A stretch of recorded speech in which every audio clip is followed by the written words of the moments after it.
Assalamualaikum warahmatullahi wabarakatuh. Oke, bertemu dengan saya, Maranto Prasyani. Hari ini kita akan membahas materi tentang surat lamaran pekerjaan. Langsung saja kita mulai.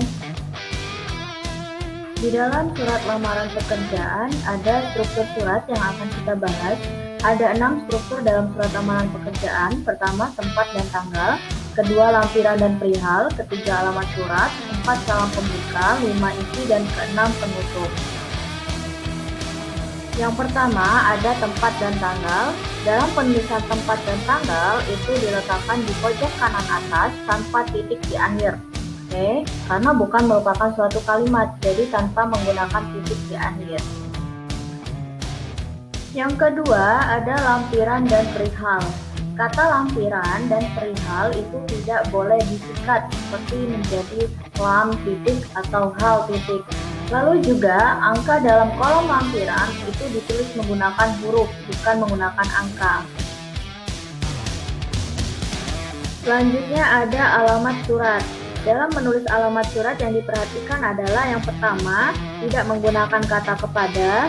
Kedua, alamat yang disarankan tidak lebih dari 3 baris. Keempat, tulisan jalan itu tidak boleh disingkat. Yang terakhir, tidak boleh menggunakan titik di masing-masing akhir barisnya.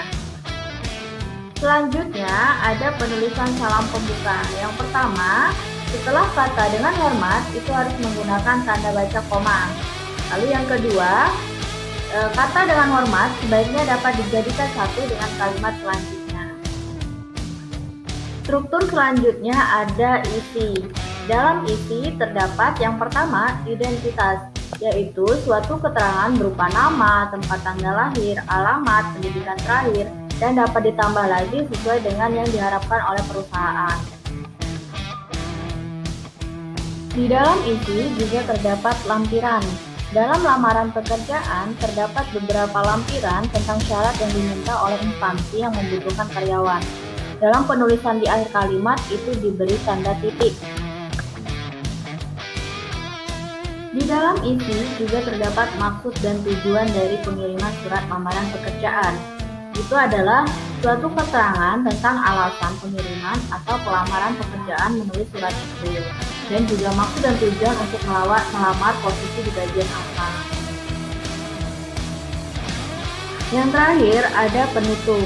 Dalam penutup, kita harus menunjukkan keantusiasan kita dalam melamar suatu pekerjaan pada instansi yang kita ajukan tersebut.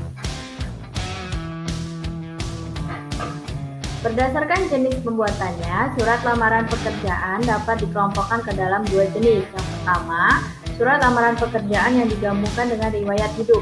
Dalam cara ini, riwayat hidup termasuk ke dalam isi surat karena isinya berupa gabungan. Cara ini juga disebut dengan mode gabungan. Yang kedua, surat lamaran yang dipisahkan dari riwayat hidup.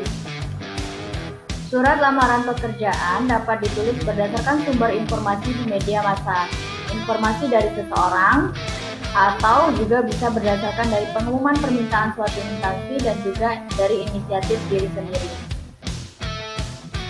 Yang pertama, berdasarkan iklan, dalam penulisannya harus mencantumkan mendapatkan informasi dari media sosial mana yang kalian dapatkan, lalu juga mencantumkan tanggal dan juga menyebutkan nama perusahaan yang membutuhkan.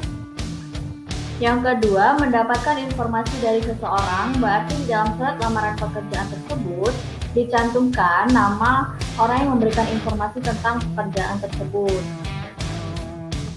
Yang ketiga, berdasarkan pengumuman resmi dari sebuah instansi, berarti di dalam isi surat lamaran pekerjaan yang berisikan berdasarkan dengan pengumuman nomor, lalu sebutkan tanggal dan sebutkan tentang pengumuman karyawan dari instansi tersebut.